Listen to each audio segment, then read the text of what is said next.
अस्सलाम वालेकुम। आज मैं आपके साथ एक स्टोरी शेयर करना चाहता हूँ जो भावलपुर की है। एक फैमिली थी, खुशहाल घराना था, सुलझे हुए लोग थे। उनकी एक बेटी वहाँ कॉलेज में पढ़ती थी और बस पर आती जाती थी। तो एक दिन बेटी ने बाप से कहा कि अब्बू जान, मैंने ड्राइवर के साथ निकाह कर लिया है, तो आप मुझे मोहब्बत से प्यार से उसके साथ रुखसत कर दें, मेरी शादी कर दें, क्योंकि निकाह तो मैंने कर लिया है कोर्ट में जाकर। तो वालिद को ये सुनकर बहुत सदमा पहुंचा, बहुत शाक पहुंचा। उसने ज़ब्त से काम लिया और बेटी को कहा, बेटा पहली बात जो है, इस काम से रुक जाओ। बेटी ने कहा, नहीं अब्बू, मैंने तो फैसला कर चुकी हूँ। उसने कहा, ठीक है बेटा, आप फैसला कर चुके हैं तो फिर मैं भी आज एक फ़ैसला करता हूँ। उसने कहा कि बेटा, इस घर से आपको जितनी नकदी चाहिए ले लो, घर में से जो जेवर चाहिए आप ले लें, घर की और चीज़ें जो चाहिए वो ले लें, बाज़ार से जो चीज़ें आपको चाहिए वो ला कर दे देता हूँ। लेकिन इस घर से दरवाज़ा क्रॉस करने के बाद आप हमेशा के लिए हमारे लिए मर गई और हम आपके लिए मर गए। हमारा आज के बाद आपसे कोई ताल्लुक़ नहीं होगा, ना ही आपका होगा। तो लड़की ने कहा, कोई बात नहीं, मैं गुजार लूँगी। लड़की चली गई, घर से जो सामान लिया, पैसे लिए, जेवर लिए, वो अपने शौहर के पास चली गई। हंसी खुशी ज़िंदगी गुजार रही थी। 2-3 साल गुजर गए। इस अरसे के दौरान उस के दूर की रिश्तेदार औरतें जो है वो बाज़ार में उस लड़की को मिल गईं। तो वो लड़की उनको अपने घर ले गई, मिलने के लिए, गपशप करने के लिए, हाल हवाल लेने के लिए।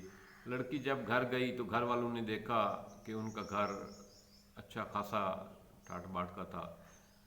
उन्होंने कहा, माशाल्लाह आप बहुत खुश हैं, आप पुरअमन हैं। लड़की ने कहा, हाँ, अल्लाह ताला ने मुझे बहुत कुछ दिया हुआ है। उन्होंने कहा, आप बहुत खुश तो हैं ना, कैसी है ज़िंदगी? लड़की ये बात सुनकर, खुश की बात सुनकर धाड़े मार के रोने लगी। वो मेहमान परेशान हो गए। उन्होंने कहा, आखिर मसला क्या है? उन्होंने पूछा, क्या आपको वालदैन की याद सता रही है? उसने कहा, कतन नहीं, वो मेरे लिए मर गए हैं, मैं उनके लिए मर गई हूँ। और उसने कहा, क्या आपको खामिद मारता है, आप पे सख्ती करता है? उसने कहा, नहीं, खामिद मुझसे पहले से भी ज़्यादा मोहब्बत करता है। फिर उसने कहा, क्या कोई घरेलू हालात की तंगी है? उसने कहा, नहीं, अल्लाह ने मुझे ज़रूरत से ज़्यादा दिया हुआ है। तो उसने कहा, उन रिश्तेदारों ने पूछा, आपका मसला क्या है, आप रोती क्यों हैं? उसने कहा, मेरी 2 साल की बच्ची है, 2 साल हो गए हैं मेरी बच्ची को पैदा हुए। तो मेरा खाविंद जो है वो 5 वक्त नमाजी है, तहज्जुद भी पढ़ता है। वो जब भी नमाज़ पढ़ता है, नमाज़ पढ़ने के बाद मैंने कई दफ़ा उसको दुआ मांगते हुए सुना है। वो रब के आगे रो रो कर दुआ मांगता है, या अल्लाह मेरी बेटी को माँ जैसा ना करना। या अल्लाह, जिस तरह मेरी बीवी ने भाग कर शादी की थी, या अल्लाह मेरी बेटी ऐसे भाग कर शादी ना करे। या अल्लाह, ये हमारा दिल ना दुखाए, जिस तरह मेरी बीवी ने अपने वालदैन का दिल दुखाया था। या अल्लाह, मेरी बेटी भी हमारा दिल ना दुखाए। तो वो तहज्जुद में भी यही दुआ मांगता है, उस औरत ने बताया। आम नमाज में भी वो ऐसा ऐसा ये दुआ मांग रहा होता है। कई दफ़ा मैं उसकी जो है ना रब के साथ जो वो कर रहा होता है सरगोशी, वो सुन लेती हूँ। वो कहती है, मुझे इससे बहुत बड़ी नदामत और बहुत बड़ा हर वक्त गिल्टी फील होता है कि वाकई मैंने बहुत बड़ी मिस्टेक की।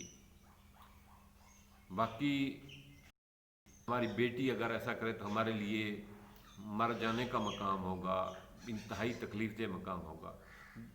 दोस्तों, मोहब्बत की शादी करना कोई जुर्म नहीं। ये हमारे वालदैन को सोचना चाहिए कि जहाँ हमारे बच्चे, बेटियाँ, बेटे राज़ी हों, उनकी शादियाँ वहाँ ही करनी चाहिए। ज़बरदस्ती ना लड़कों के साथ करनी चाहिए, ना लड़कियों के साथ करनी चाहिए। हमेशा उनकी पसंद, उनकी राय का एहतराम करना चाहिए।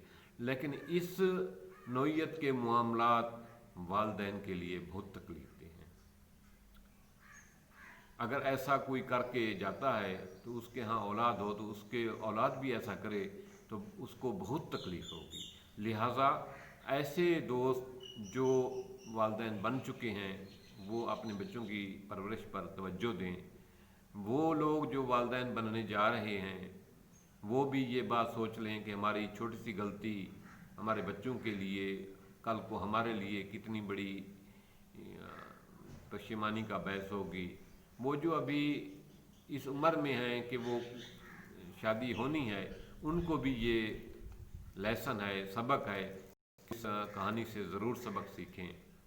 اللہ تعالیٰ ہمیں دوسروں کی مسٹیک سے سبق سیکھنے کی توفیق دے، خود ایسی غلطیاں کرنے سے، ایسے غلط فیصلے کرنے سے اللہ تعالیٰ ہمیں بچائے، ہماری عزتیں اللہ تعالیٰ محفوظ رکھے، ہمارے بچوں کو ہمارا فرما بردار بنائے، اور ہمیں بھی بچوں کی رائے کا احترام کرنے کی اللہ تعالیٰ توفیق دے۔